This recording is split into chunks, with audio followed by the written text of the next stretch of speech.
Assalamualaikum warahmatullahi wabarakatuh. Waalaikumsalam warahmatullahi wabarakatuh. Assalatu wassalamu ala asrafil anbiya'i wal mursalin wa ala alihi wa ashabihi ajma'in, amma ba'du. Alhamdulillah, puji syukur senantiasa kita panjatkan atas kehadirat Allah Subhanahu wa taala. Salawat beriring salam tak lupa juga kita sanjungkan kepada junjungan kita Nabi Agung Nabi besar Muhammad sallallahu alaihi wasallam yang kita nantikan syafaatnya di hari yaumil kiamah nanti. Allahumma amin. Alhamdulillah, yang saya hormati yang pertama Ketua Wilayah Bapak RW 011 yaitu Bapak Haji Rianto. Alhamdulillah, beserta staf dan jajarannya yang insya Allah beliau ini diberi petunjuk oleh Allah Subhanahu wa taala, dibimbing oleh Allah Subhanahu wa taala, diberi kekuatan oleh Allah Subhanahu wa taala. Amin ya rabbal alamin. Yang kedua, Ketua DKM yang saya hormati, yang saya muliakan dan yang mewakili yaitu Bapak Haji Warsitoh yang alhamdulillah beliau senantiasa diberi kesehatan oleh Allah Subhanahu wa taala. Tak lupa orang tua kita yaitu Bapak LMK, Bapak Mawardi, Bapak Sodikin dan yang lain-lain yang semua insyaallah dimuliakan oleh Allah Subhanahu wa taala. Tokoh masyarakat dari mulai RT 01 sampai RT 011 yang insya Allah semuanya dimuliakan oleh Allah Subhanahu wa taala, serta hadirin jamaah rahimakumullah. Alhamdulillah. A'udzubillahi minasyaitonirrajim. Bismillahirrahmanirrahim.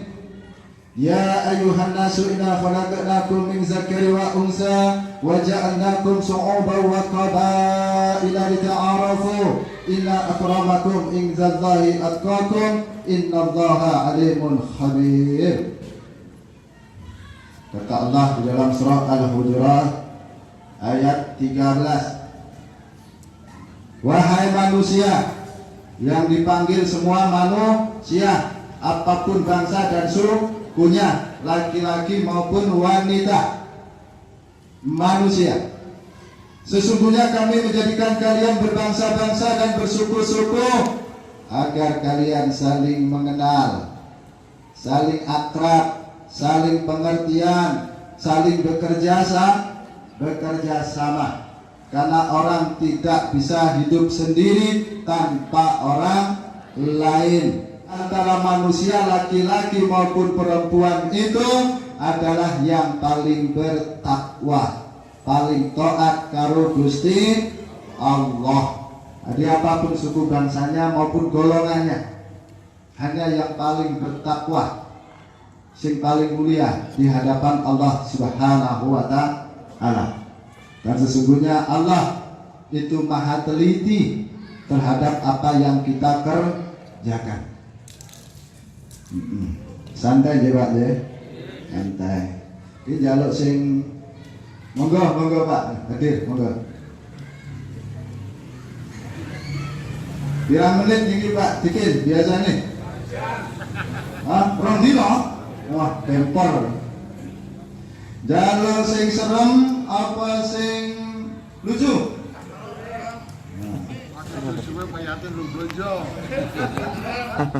Masya Allah. Mau ayati guyub rukun, karena negara ada wong Pekalongan, wong Jogja, wong Solo. Intinya kita adalah satu bangsa, satu negara, negara kesatuan Republik Indonesia. Guyub rukun. Nek wani ojo wedi, lek wedi ojo wani. Itu agama menjaga wajah. Kalau kamu sungguh-sungguh, ya jangan takut, karena Allah akan memberi hasil dari usaha orang yang sungguh sungguh pasti jadi, pasti kun fayakun, ojo wedi. Kalau kita sudah punya wacana rencana kerja, nanti semuanya akan berproses. Kun fayakun jadi. Saya akan mengingatkan kembali tentang sejarah Buki Wesui, aturak cerita sejarah sahabat Nabi yang menyelamatkan kehancuran dari perang Mu'tah. Perang Mu'tah yang pertama. Karena ada perang Mu'tah yang kedua. Kalau perang Mu'tah yang pertama itu terjadi di Mu'tah, di Syria. Syria ini dulu daerah jajahan Romawi. Tentara Romawi. Perang Mu'tah yang pertama dipimpin oleh sahabat Nabi dan juga beliau anak angkatnya Nabi, namanya Zaid bin Harisah. Kalau perang Mu'tah yang kedua setelah Nabi wafat, perang Mu'tah yang kedua setelah Nabi wafat, Rasul wafat, dipimpin oleh anaknya, yaitu Usamah bin Zaid yang umurnya belum genap 20 tahun. Orang tua-tua dipimpin anakmu muda, jangan sepelekan anak muda. Maju mundurnya suatu bangsa, suatu negara, suatu kaum, tinggal lihat generasimu mudanya. Karena sedulur meneh awake dhewe iku boyok wis melengkung, mata wis blereng. Dalam rondo cek gayeng. Ora guyon. Kembali lagi perang Mu'tah yang pertama. Biasanya Rasulullah ngambil pemimpin dalam setiap pertempuran itu biasanya satu orang bersama satu wakil. Ini Rasul langsung mengambil 3 orang. Rasulullah bersabda, dikumpulkan sahabat, wahai sahabatku, kalian akan menghadapi bala tentara yang memang luar biasa kuat, yang nanti di perang itu tentara Romawi atau Raja Heraklius, Raja Romawi mengerahkan 200.000 tentara.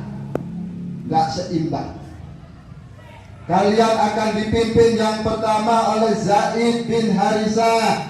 Seandainya dia gugur wafat, maka panji Islam dipegang oleh Ja'far bin Abi Thalib, saudaranya Sayyidina Ali.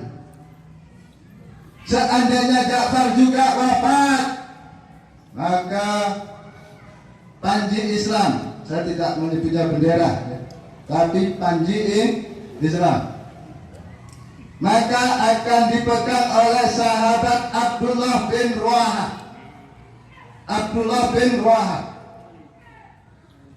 Singkat cerita, berangkatlah sahabat Nabi yang dipimpin oleh Zaid bin Harisah, anak angkat Rasulullah.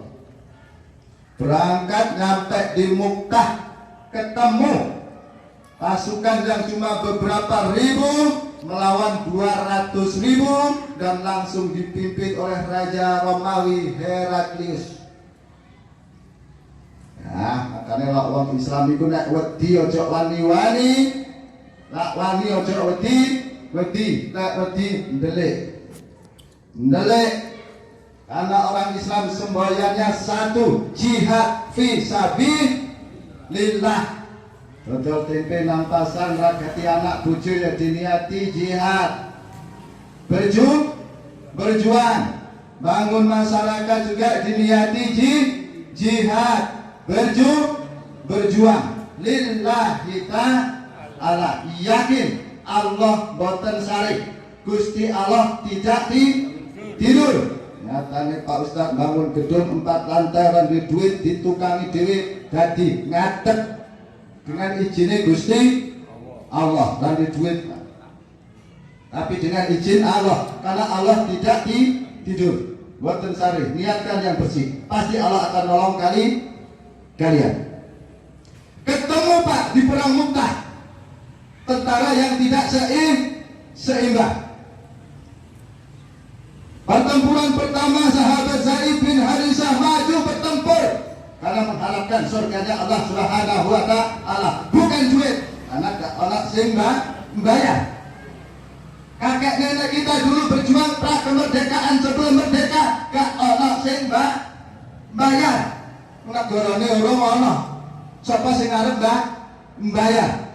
Akhirnya Simbah saya kalau cerita dulu, dulu Simbah dari Purworejo sampai ke Malang.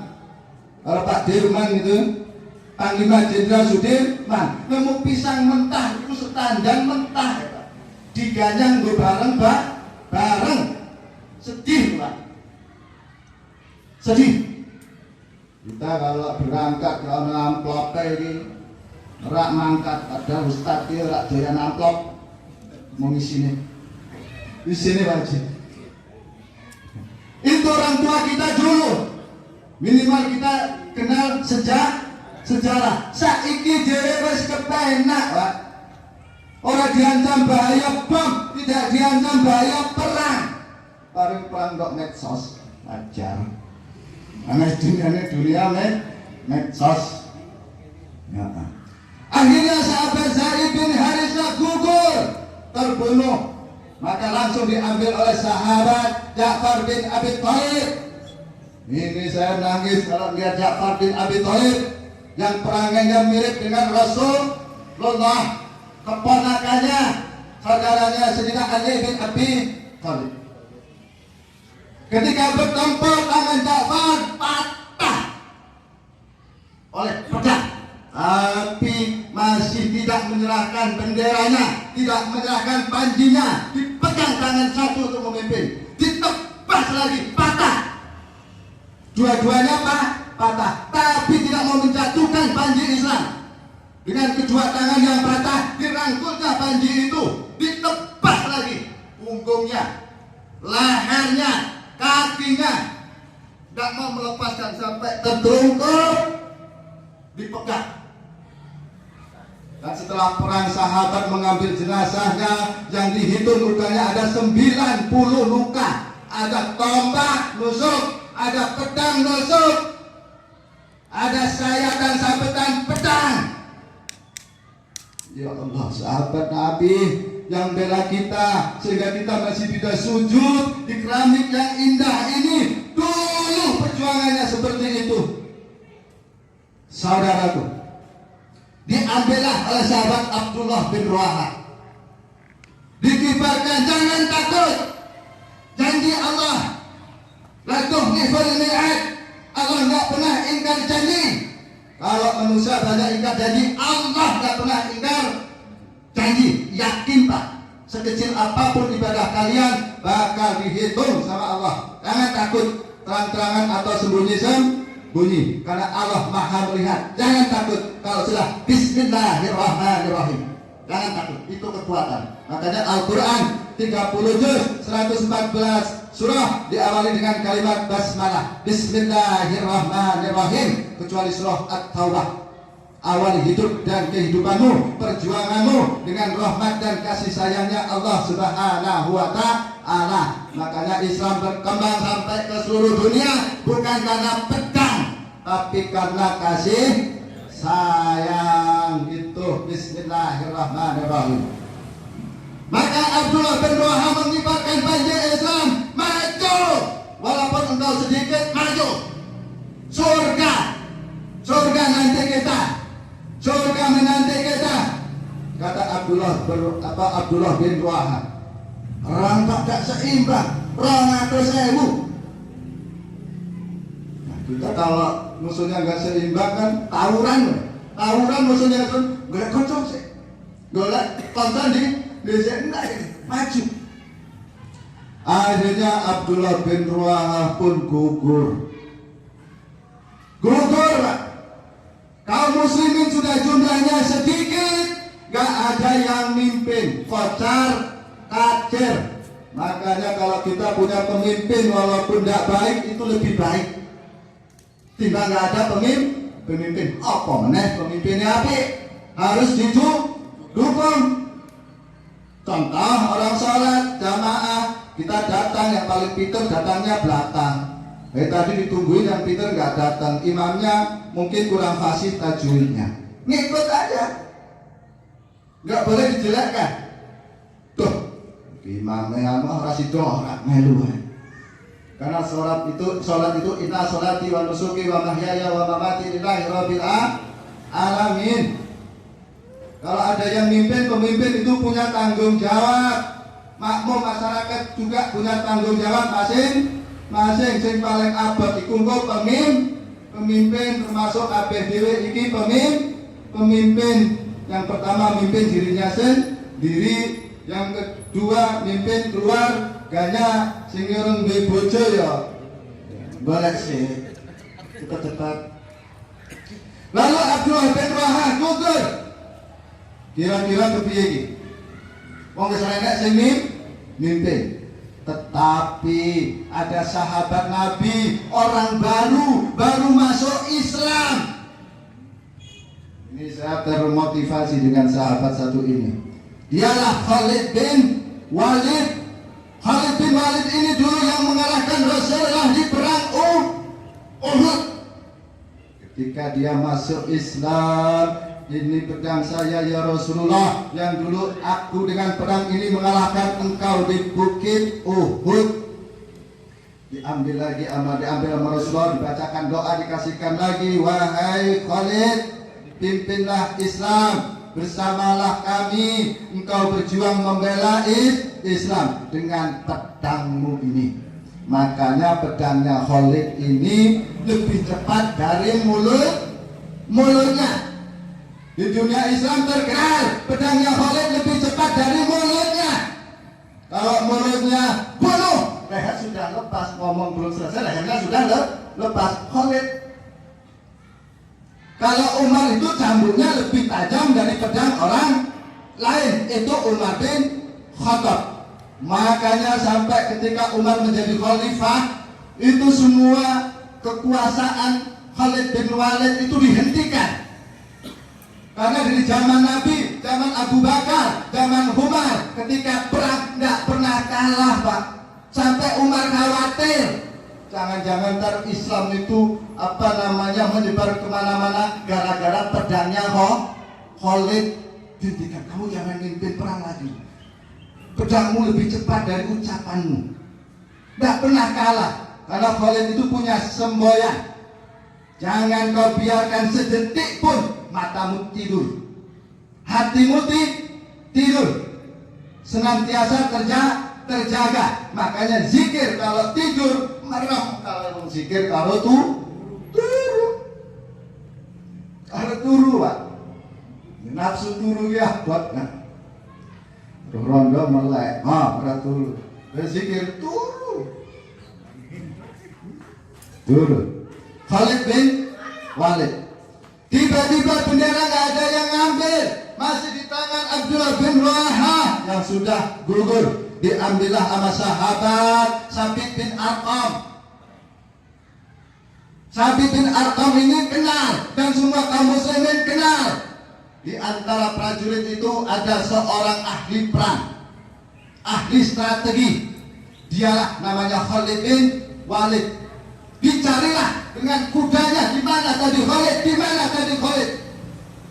Akhirnya ketemu, wahai hamba Allah, wahai Khalid bin Walid atau Abu Sulaiman, salah satu panggilan atau gelarnya. Tolong pegang panji Islam, pimpin kami. Karena dalam perang itu yang dibutuhkan adalah strategi. Tipu daya yang halal cuma di dalam perang, ngapusi oleh halal di dalam perang. Namanya adu strategi halal. Makanya perang itu tipu daya. Sama mau melawan hawa nafsu juga harus pakai strategi. Gak kenal Quran, gak kenal hadis, angel memusuhera ketara.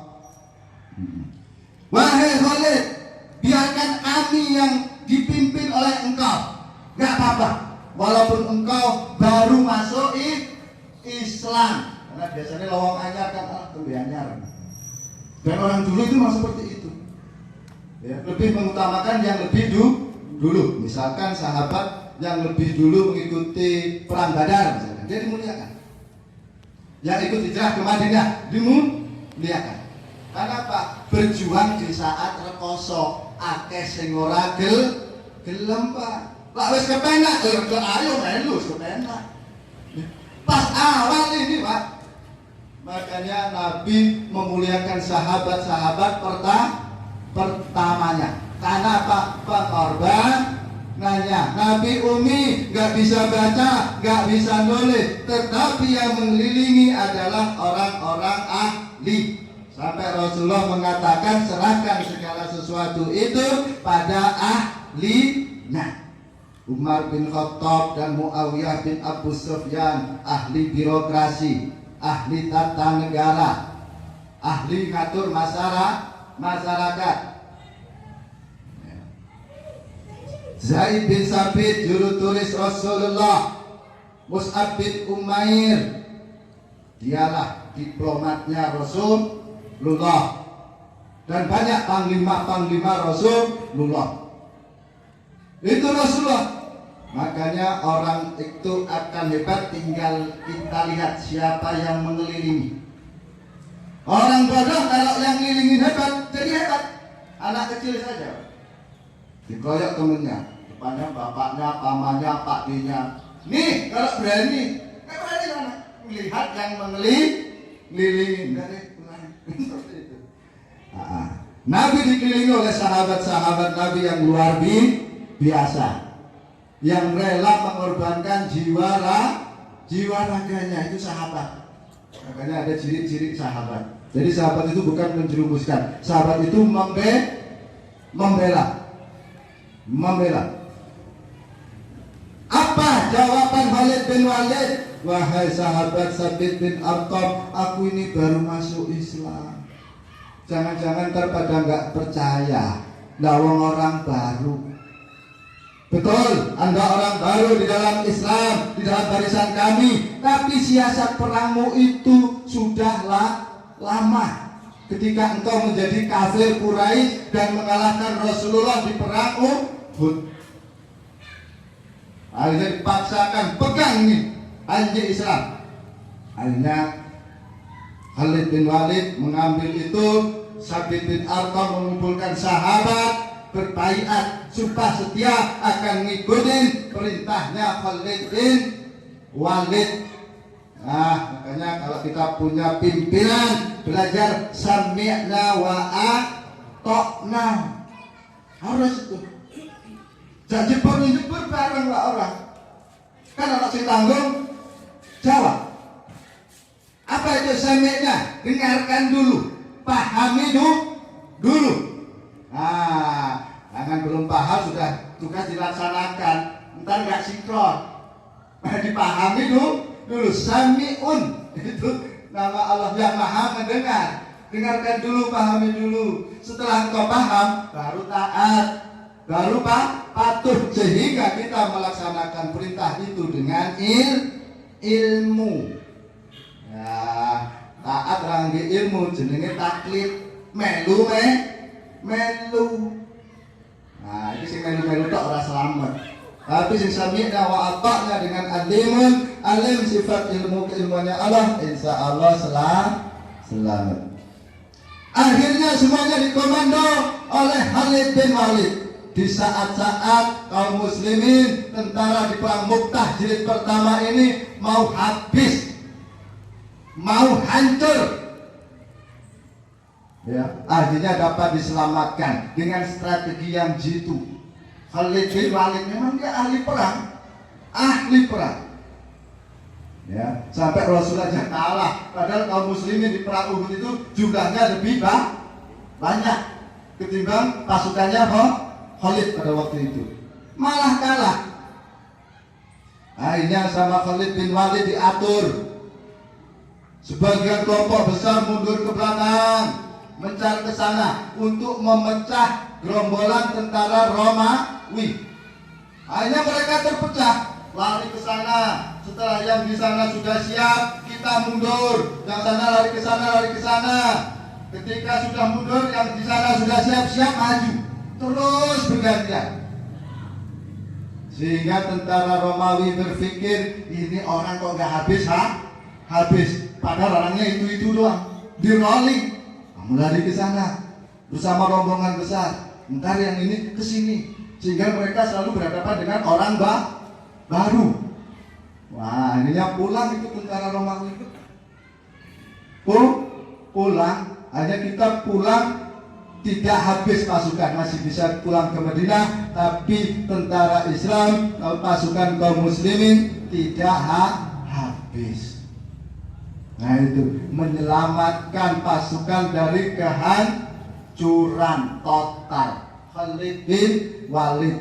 Memang kadang kita memang harus berbakti kepada agama atau mungkin bangsa sesuai dengan skillnya untuk menyelamatkan. Makanya di tubuh NU atau di organisasi-organisasi yang lain, dia punya orang-orang di pemerintahannya dan punya orang-orang di agamanya. Karena ulama dan umara itu tidak bisa dipisahkan. Ketika terpisah atau dipisahkan, hancurlah kaum itu, hancurlah bangsa itu, hancurlah negara itu. Karena agama ini dimanapun negara menjadi simbol kekuatan. Dimanapun ya. Agama itu menjadi simbol kekuatan suatu negara itu atau bangsa itu. Akhirnya pulang dengan menyisakan pasukan yang masih cukup banyak. Ketika Rasulullah mau wafat mengatakan kembali, nah ini perang Mu'tah jilid 2-nya. Nanti peperangan melawan tentara Romawi harus dipimpin oleh Usamah bin Zaid. Nah, jadi anaknya Zaid bin Harisah yang dulu bapaknya gugur di Mu'tah. Sahabat waktu itu yang mau ikut Abu Bakar, Umar, sehingga mereka bincang-bincang, kenapa kita harus dipimpin anak muda yang umurnya belum genap 20 tahun. Kira-kira pantas nggak anak muda mimpin yang tua? Kira-kira pantas lah? Pantas lah ya. Imamnya tua-tua, jamaah tua-tua. Misalnya kalau cah cilik tapi hafal Quran, pantas itu? Ya, pantas banyak itu. Artinya sesuai, serahkan segala sesuatu pada ahlinya. Bapaknya dua mobil, 5. Orang iso nyupir, sing iso nyupir anaknya jenong. Pantas nggak nyupir? Pantas. Pantas karena apa? Yang memantaskan ilmu. Kalau anak muda punya ilmu, dia dihormati karena ilmunya. Kalau orang tua dihormati karena usianya. Jadi orang berilmu harus pintar menghormati orang tua. Maka Rasulullah menunjuk Usamah bin Zaid untuk perang Mu'tah. Sebelum pasukan dikumpulkan dan diberangkatkan, Rasulullah wafat.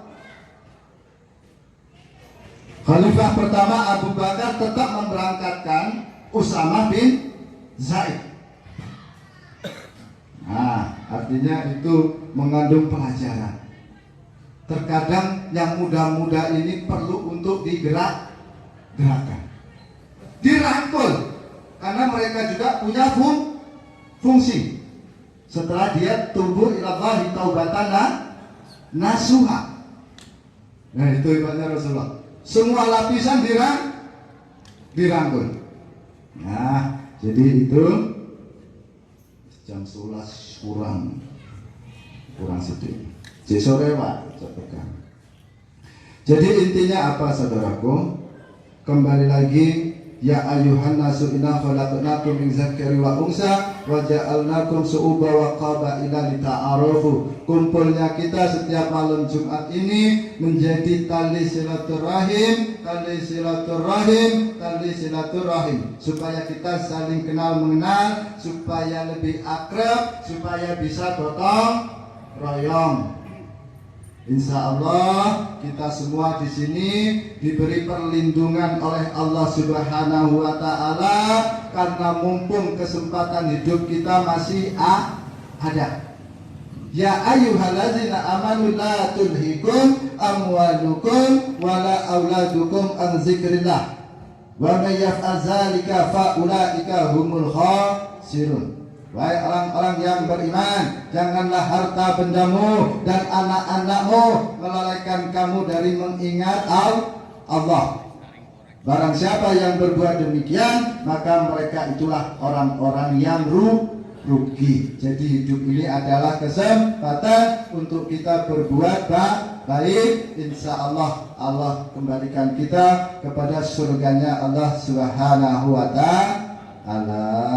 Jadi itu saja ya Pak J, tidak panjang lebar, ada kurang maupun salah dalam saya mengucapkan tutur maupun sapa, mohon dibukakan pintu maaf yang sebesar-besarnya. Billahi taufiq wal hidayah. Assalamualaikum warahmatullahi wabarakatuh. Waalaikumsalam warahmatullahi wabarakatuh. Terima kasih.